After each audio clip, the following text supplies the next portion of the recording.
하나님의 말씀은 빌립보서 1장 말씀입니다. 신약성경 318페이지에 있네요.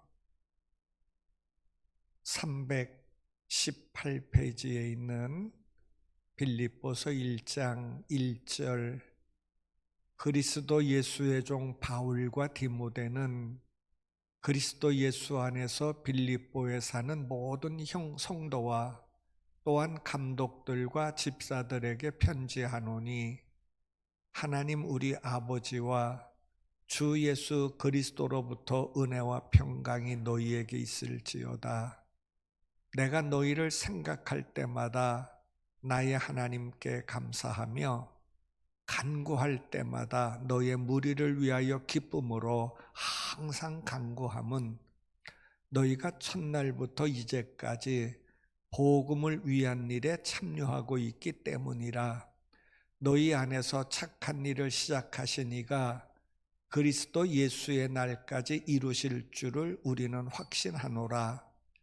내가 너의 무리를 위하여 이와 같이 생각하는 것이 마땅하니, 이는 너희가 내 마음에 있음이며 나의 매임과 복음을 변명함과 확정함에 너희가 다 나와 함께 은혜에 참여한 자가 됨이라.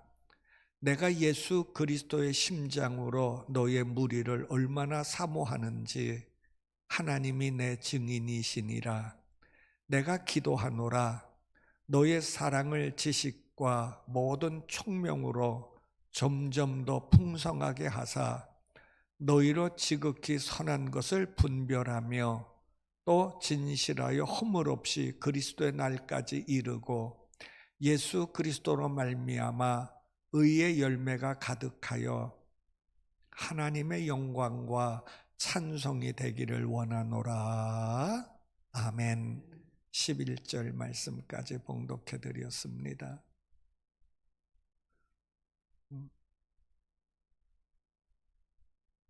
빌립보에 세워진 교회가 오늘 빌립보서 교회입니다.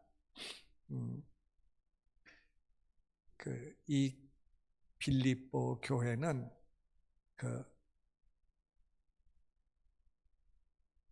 참 어렵게 세워졌는데, 사도 바울이 제2차 전도 여행 때에 빌립보에서 점치는 여자를 기도하면서 고쳐줘요.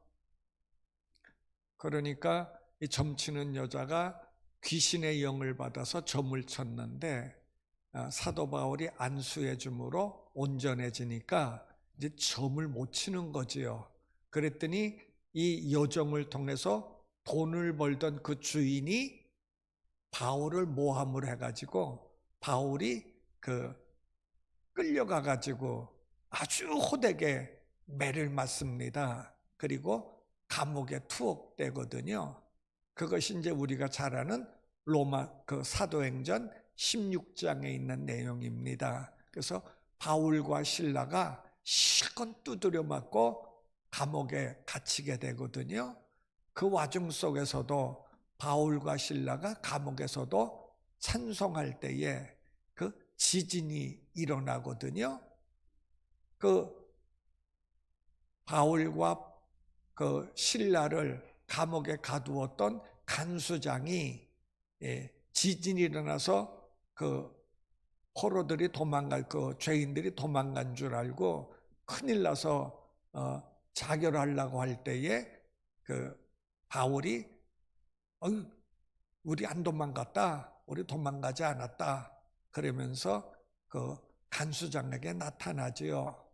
그랬더니 그 간수장이 바울을 자기 집으로 초청해서 때렸던 그 상처를 다 치유해주고 어떻게 하면 우리가 구원을 얻으리까 그랬을 때에 주 예수를 믿어라, 그리하면 너와 내 집이 구원을 얻으리라. 그래서 그 간수가 자기 집안 식구들을 다 모으고 아주 풍성한 식탁을 준비해가지고 바울과 실라를 대접합니다. 이들이 빌립보 교회에 세워지는 개척 멤버가 되어지는 거죠. 또 한 명의 개척 멤버가 조금 전에 얘기했던 귀신 들렸던 그 여자가 개척 멤버가 되어지고요. 또 한 명이 있어요. 이 빌립보에서 만난 그 여인 중에 그 루디아라는 여인이 있거든요. 자주장사, 옷 장사를 하는 그 루디아라는 여자인데 굉장히 부자예요. 부자예요. 그러니까 제가 한 10년 전에 그 빌립보 지방에 갔을 때에 루디아 기념교회가 있더구만요. 우리 교회만 해요. 우리 교회하고 요 정도 사이즈로 루디아 교회가 있는데 아주 굉장히 그 뭐라고 그럴까요? 정원은 넓었어요. 그분이 얘기하는데 뭐 정확한 기억은 안 되지만 한 600평 정도 되는 그 잔디밭 가운데에 루디아 교회가 이렇게 세워졌더구만요. 루디아는 부자였어요. 개척 멤버거든요. 루디아하고 그 다음에 귀신 들렸던 여종이거든요. 그리고 로마 관원인 그 간수, 이 세 명이 빌립보 교회를 개척하는 멤버인데 저는 가만히 생각해 봤어요. 그래, 교회는 이래야 되지 않겠나. 부자도 있고 그리고 로마 관원도 있고 그리고 어찌 보면 귀신 들렸다고 가장 업신여겼던 그 여종의 모습도 같이 어울리는 모습을 보면서 그래, 교회는 바로 이런 교회가 참 하나님께서 가장 기뻐하는 교회지 않겠나 생각이 되어집니다. 그러니까 우리 교회도 보면 좀 물질적으로 넉넉한 사람도 있고 또 물질적으로 참 어렵게 힘들게 살아가는 사람도 있잖아요. 잘 어울릴 수 있는 교회, 잘 어울릴 수 있는 교회. 많이 배운 사람하고 배우지 못한 사람이라 할지라도 잘 어울릴 수 있는 교회. 나는 이런 교회가 하나님께서 가장 기뻐하는 교회다 생각되는데 이 빌립보 교회가 바로 이런 교회였거든요. 또 한 가지 빌립보 교회가 우리가 본받을 만한 게 있는데 바울이 이제 이게 지금 감옥에 있는 거거든요. 바울이 감옥에서 지금 이거 빌립보 교인들에게 편지를 하는 거예요. 그래서 그리스도 예수의 종 바울과 디모데를 집어넣었거든요. 왜냐하면 이제 바울은 빌립보를 못 가요. 왜냐하면 죽음이 앞에 있거든요. 참 감옥에서 오랫동안 재판을 받아요. 유대인들이 고소를 했거든요. 그래서 처음에는 그 고소한 것이 로마 법정에서 잘 먹혀지질 않아요. 그래서 무죄로 석방되거든요. 그런데 이 유대인들이 또다시 고소를 하는 거예요. 이제 또다시 고소를 해요. 근데 결국에는 3차 재판까지 가가지고는 바울이 져요. 그래서 결국에는 사형 선고를 당하거든요. 그럼 사형 선고를 당한 바로 그 장소에 교회가 바울 순교 기념관 교회가 세워졌어요. 그러니까 바울을 이렇게 이제 말뚝 같은 데다가 이제 목을 내놓고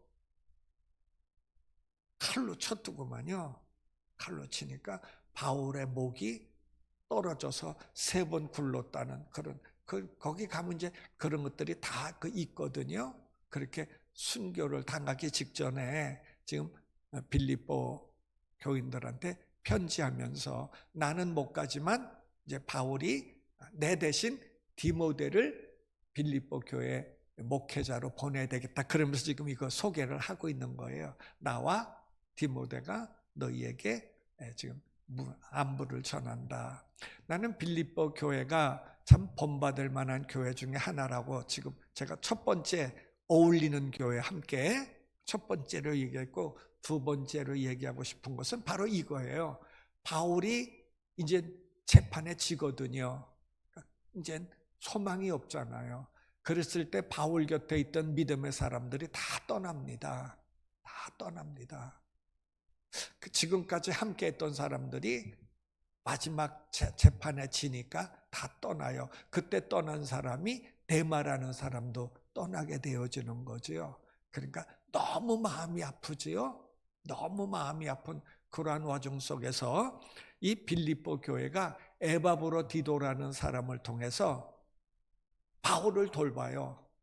누가 뭐 후원자가 있어야 되잖아요. 그러니까 옷도 챙겨주고 식사도 챙겨주고 감옥에 있는 바울에게 다 챙겨주는 것이 이제 그 사람을 하나 파견한 거죠. 빌립보에서. 그게 에바브로디도예요. 그러니까 에바브로디도가 바울을, 감옥에 있는 바울을 지극정성으로 섬기는데 물질이 있어야 되잖아요. 그 물질을 빌립보 교회가 다 대는 거예요. 그러니까 바울은 고맙지요. 그러니까 마지막 날 내가 이렇게 재판해줘서 죽음이 다가오는데 다 떠남에도 불구하고 끝까지 사람을 시켜서 나를 돌보아주는 빌립보 교회, 잊어버릴 수가 없지요. 잊어버릴 수가 없지요.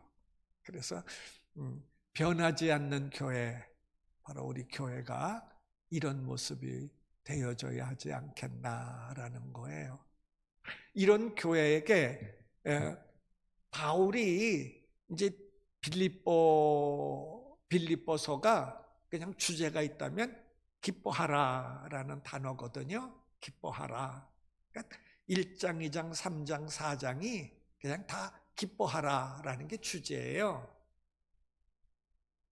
근데 기뻐할 수 있는 환경이 아니거든요. 그러니까 어찌 보면 욕을 먹을 수 있는, 너 같으면 이런 환경 속에서 기뻐할 수 있겠냐? 이게 좀 정신 나갔구나 할 정도의 환경이거든요. 예를 들면 어떤 분이 사업을 하다가 큰 사고가 났어요. 사고가 난 사람에게 목사인 제가 예수의 이름으로 명하노니 기뻐하십시오. 그럼 그 분이 뭐라고 그럴까? 난 너 같은 정신 나간 목사 있는 교회 안 나가. 근데 지금 큰 사고를 당해서 쫄딱 망했는데 기뻐하라고 그러면 좋아할 사람이 누가 있어요? 지금 그런 환경이거든요. 그러니까 어찌 보면 따귀를 맞아야 될 그런 환경에서 기뻐하라 하는 내용이 이거 이해가 안 되잖아요. 이게 이 빌립보서예요. 그러면 왜 이런 따귀를 맞을 정도의 그런 어려움 가운데서도 기뻐하라고 권면하고 있나? 바울은 확신하고 있는 거예요. 하나님의 역사하심은 놀라운 것들이 우리를 위하여 준비되어져 있다. 확신하는 거예요. 확실하는 거예요. 6절 말씀 볼까요? 6절이에요. 너희 안에서 착한 일을 시작하신 이가 그리스도 예수의 날까지 이루실 줄을 우리는 확신한다. 지금 내가 이렇게 감옥에서 죽을 날을 기다리고 있지만 너희들 걱정스러우냐? 염려스러우냐? 울지 말아라. 울지 말아라. 나는 확신한다. 승리한다라는 거예요. 이게 뭐 변하지 않습니까? 하나님께서 우리를 향한 놀라운 계획이 있는데 그 계획이 반드시 이루어진다라는 것을 보기에 지금의 눈으로 보기에는 정말 어려운 환경이지만 바울은 고백하고 있는 거, 권면하고 있는 거예요. 기뻐하십시오. 이 일로 인하여 죽지 않습니다. 권면하는 거죠. 어찌 보면 하박국 선지자에게 주셨던 말씀하고 비슷하지 않겠어요? 하박국 선지자도 낙심하고 절망 가운데 있잖아요. 도대체 하나님이 어떻게 그러실 수 있나? 이런 절망과 의심과 뭐라고 그럴까요? 불신과 그런 가운데 있던 하박국에게 하나님께서 하박국아 내가 이런 계획이 있어 하고 그 계획을 하박국에게 보여줄 때 하박국 선지자가 깜짝 놀라가지고 그 다음에 고백한 게 있잖아요. 무화과 나무가 무성하지 못해도 포도나무에 뭐 열매가 없어도 감람나무에 소출이 없어도 밭에 뭐 먹을 것이 없어도 뭐 외양간에 소가 없어도 나는 여호와로 말미암아 기뻐하고 즐거워하겠다 그러잖아요. 그러니까 아무것도 없는데 하나님의 그 계획을 딱 보는 순간 바꿔지잖아요. 지금 바울이 이렇거든요. 그러니까 내가 지금 감옥에 있어 죽게 되었다고 너희들 지금 낙심하고 절망하고 울부짖고 뭐 그러지만 아니야. 이 일을 통하여 하시고자 하는 놀라운 하나님의 계획이 있어. 그러므로 절망하지 말고 기뻐해 하는 것이 빌립보서거든요. 그러면 이 말씀을 오늘날 우리에게로 이렇게 당겨져 오면 우리 삶 가운데 참 힘들고 어려운 일 많잖아요. 나는 왜 그렇게 하는 일이 잘 안 될까? 난 정말 하나님을 참 사랑하면서 사는데, 그리고 목사님이 늘 변치 말고 신앙 가운데 살자. 그래서 나는 그 말씀을 믿고 이렇게 믿음으로 살려고 하는데 왜 나는 이렇게 힘든 일들이 많을까? 나에게 왜 이렇게 어려운 일들이 많을까? 하고 때로는 속상해하는 우리에게 하나님께서 기뻐하라. 왜? 너를 향한 놀라운 계획이 있다라는 거죠. 제가 지난 주일날 이런 설교했잖아요. 디트로이트 그 감리교회 목사님, 그 디트로이트 주에서 제일 큰 교회 목사님이 그 디트로이트에서 그 처음에 개척할 때 그 오해를 받아가지고 그 교회에서 쫓겨날 때, 쫓겨날 때 그 얼마나 속상했겠어요. 1살짜리, 그 6살짜리, 그리고 젊은 아내 있는데 어디로 가? 낯선 미국 땅에서 그 쫓겨나는 목사. 근데 쫓겨나는 목사에게 집사 하나가 목사님 힘드시죠? 하나님께서 크게 쓰실 거예요. 그런데 그게 아멘이 오겠느냐는 거지요. 그분이 웃으면서 오늘날에는 내가 그때 그만한 믿음이 없어가지고 아멘 했어야 되는데 아멘을 못 해가지고 속으로는 너 같으면 그랬는데 하나님께서 이런 놀라운 계획이 있는데, 그러니까 사랑하는 여러분, 그 아픔과 그 어려움, 그 너머의 모습을 바라보면은요, 딱 훈련이잖아요. 제가 이런 말 잘하지요. 군인 갈 때에 일반 군인 6주 훈련을 받으면은 이병이라는 계급장 하나 주잖아요. 하사 계급장은요, 49주 7개월 동안 훈련을 받아야 하사 계급장 준다고 그랬어요. 장교는요 2년 훈련을 받든지 아니면 육군사관학교에서는 4년 동안 훈련을 받잖아요. 그래야 소위되는 거예요. 그러니까 훈련 과정이 길면 길수록 귀한 높은 직급을 주잖아요. 마찬가지로 이렇게 예를 들면 안 맞을지 모르지만 가장 이해하기 쉽게 우리가 이 땅에 살면서 예수 믿으면서 참 어려움을 많이 겪고 눈물을 많이 흘린 사람들은요, 그만큼 믿음의 상급이 귀하지요. 믿음 상급이 귀하지요. 그걸 바라보면, 믿음의 상급이 귀하다는 것을 바라보면 지금 당장 어렵고 속상한 일이 많아도 이게 믿음의 상급으로 연결되어지는 모습을 보면 낙심하지 않잖아요. 그런 각도로 빌립보서 말씀을 전하는 거예요. 3절 말씀이지요. 3절 말씀. 내가 너희를 생각할 때마다 나의 하나님 앞에 감사한다. 너희를 생각할 때마다 10년 전에 그 바울이 그 간수하고 그다음에 귀신 들렸던 여종하고 그 루디하고 이 교회를 세웠던 교회거든요. 10년 동안 변함없이 바울이 거기 있는 거 아니에요? 거기 있지 않지만 꾸준히 사랑하는 그 모습, 꾸준히 그러니까 생각할 때마다 참 너무 감사하다. 생각을 너무 감사하다. 그러면 여기에서요, 10년이 지나도록 그 남들은 다 떠나가는데도 불구하고 끝까지 사도 바울을 지켜주고 보호해주는 이 빌립보는 왜 바울을 그렇게 지켜줄까?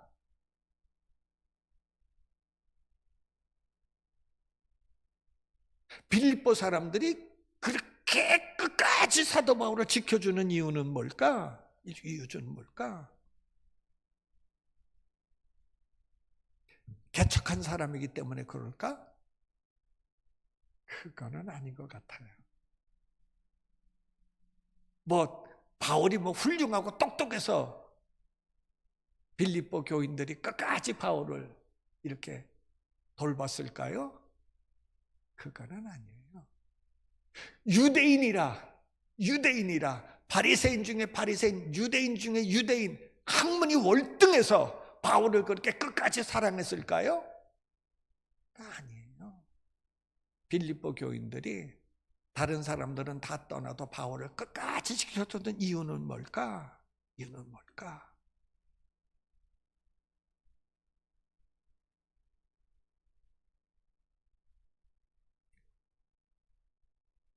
그것은요, 바울이 끝까지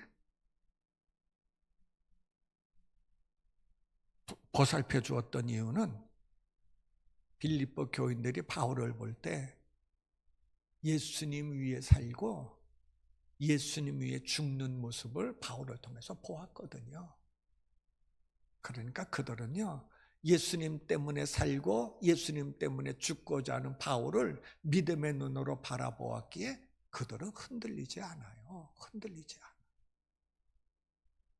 저는 이 말씀을 한번 묵상해 보면서 다윗과 요나단의 문제를 한번 생각해 보았어요. 참 요나단이 다윗을 참 사랑했거든요. 요나단은 왕자잖아요.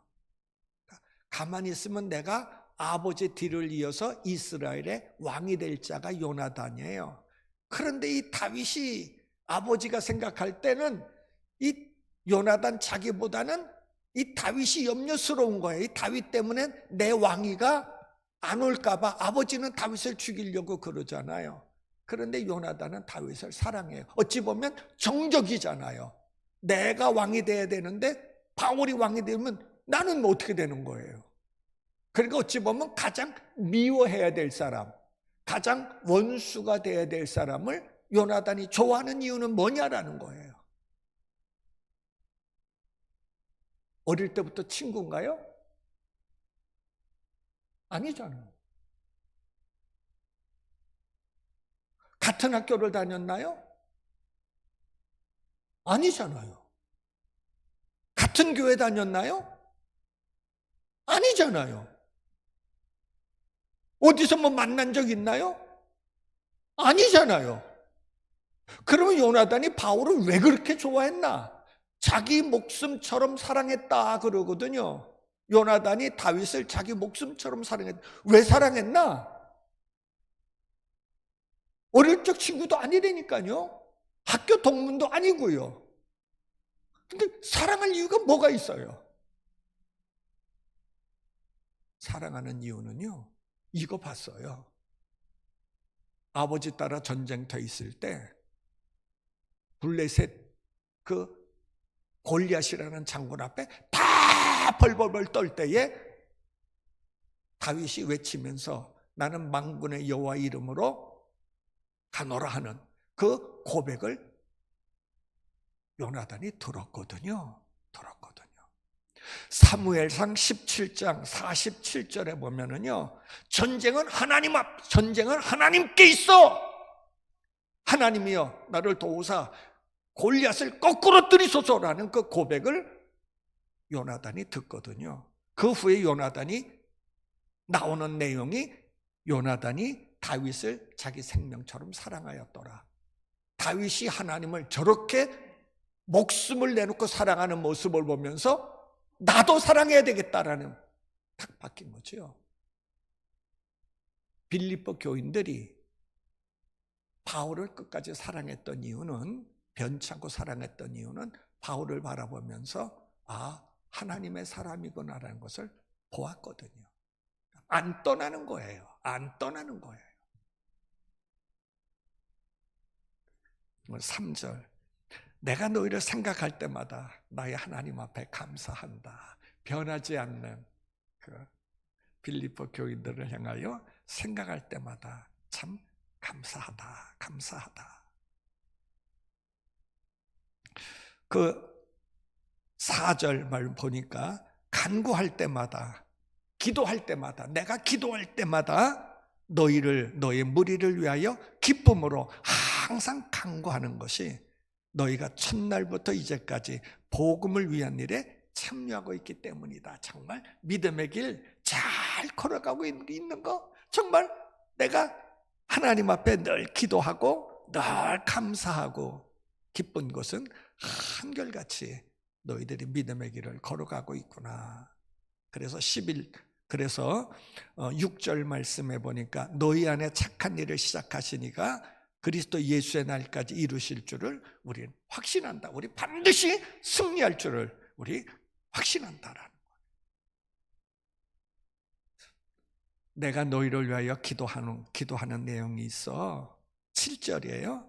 내가 너희 무리를 위하여 이와 같이 생각하는 것이 마땅하니 내 마음에 있어 내가 늘 기억하는데 9절이에요. 내가 기도한다.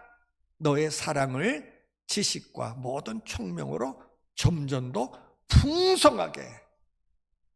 내가 기도해. 지금보다 너희들이 더 풍성해지기를 원해.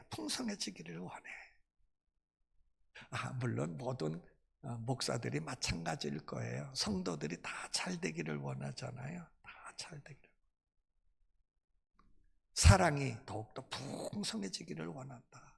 우리의 그 마음이 더욱더 풍성해지기를 원한다. 넓어져야죠. 자꾸 넓어져야죠.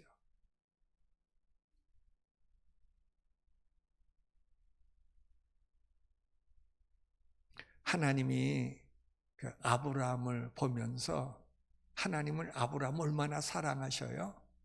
제가 아브라함의 아내 사라에 대해서 말씀을 증거하면서 어떻게 하나님의 사람이라는 사람이, 믿음의 사람이라는 사람이 자기 아내를 2번씩이나 팔아먹나? 아이고, 이건 정말 아무리 생각해도요.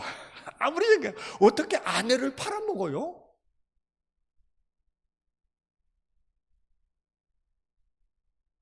내가 좀 위험하다고 이은규 장로님 그럴 수 있어요? 원영성님 그럴 수 있어요? 가다가 깡패가 아내를 실용하게 되어지면 저놈들이 이길 수 없는데 그냥 못 본 차고 가나? 죽더라도 아내로 해서 싸우잖아요. 그렇죠? 나도 마찬가지예요. 근데 어떻게 믿음의 사람인 아브라함이 그것도 한 번은 그래 실수가 있다고 그래. 나는요 오후 그 말씀을 준비하면서요 그 나와 있는 그 여인들의 모습이요, 야, 우리 정말 뭐 믿음의 길 걸어가면서 힘들고 어렵다 하지만은요 그분들 이루 말할 수 없잖아요. 하나님께서 그거 보셨거든요. 보셨음에도 불구하고 아브라함을 버리지 않아요.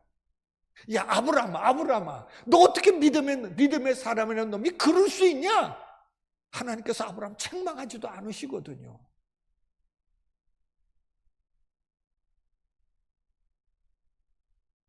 저는 베드로를 보잖아요.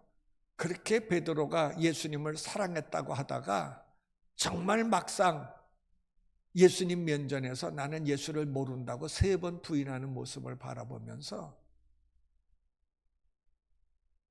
세상에 믿을 사람 아무도 없다고 그러더니 정말 그렇잖아요. 그렇죠? 다른 사람은 몰라도 너만큼은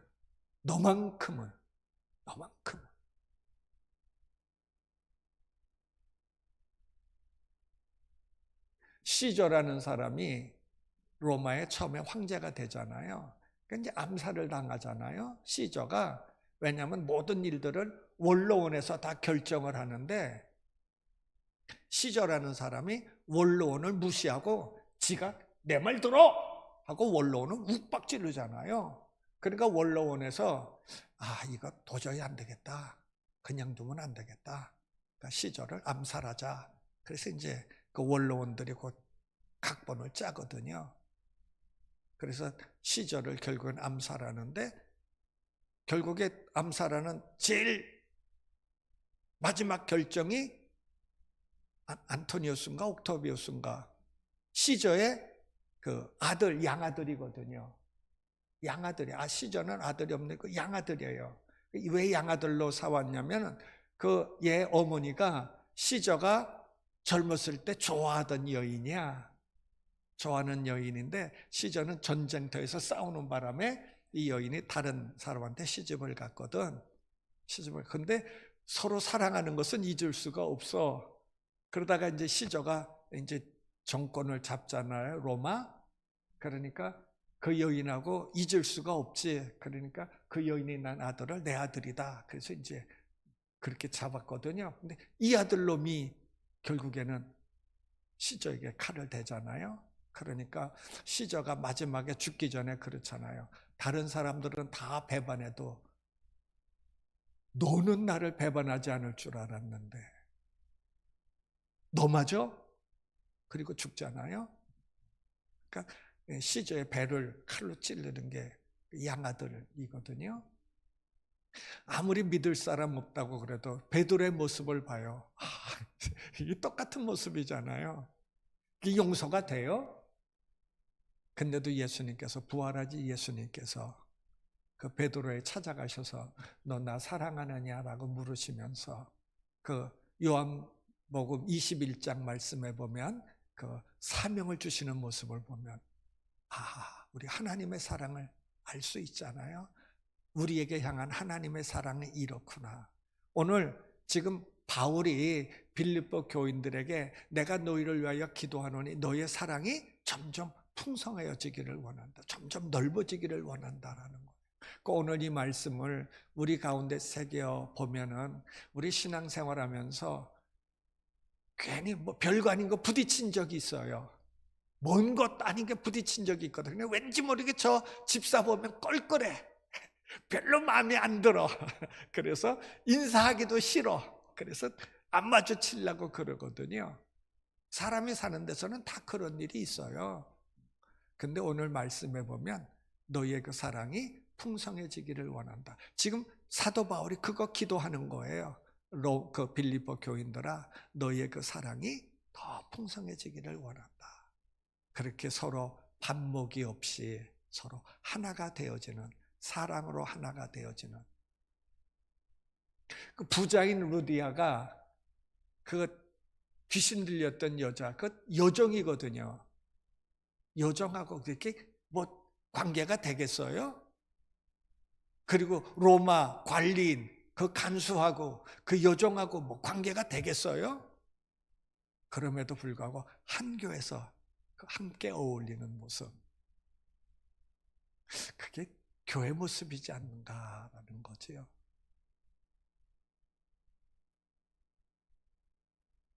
그래서 풍성하게 되어지기를 원한다. 그리고 또 한 가지 내가 기도하는 것 중에 하나가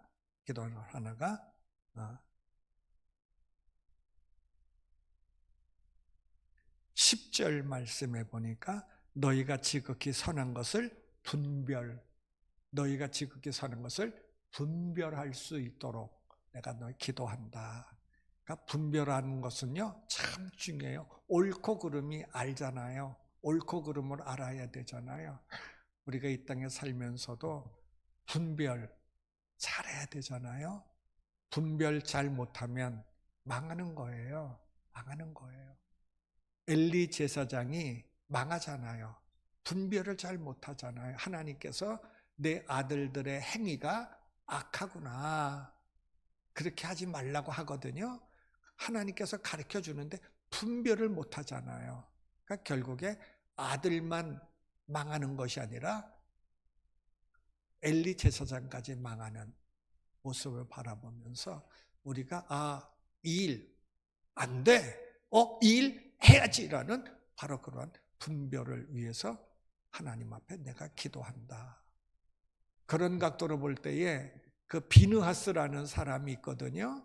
그러니까 이스라엘이 광야에서 가나안 땅을 향하여 갈 때에 참 힘들고 어렵잖아요. 먹을 것 제대로 못 먹잖아요. 그 만나를 먹는다고 그러는데 처음에는 만나가 달고 맛있었더라 그랬는데 나중에 자꾸 먹다 보니까 이제 신물이 난다고 그러잖아요. 신물 난다.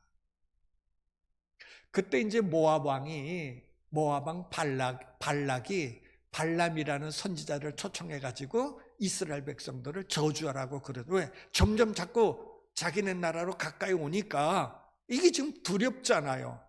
이게 지금 이스라엘이 60만 명이라고 그러는데 그건 장정만 60만 명이지요. 20세에서부터 50세까지의 사람들이 60만 명이니까 어린애들하고 그 여자들까지 하면은 이게 어마어마한 대군이잖아요. 그들이 몰려오니까 그 모압 왕 발락은 두려운 거죠.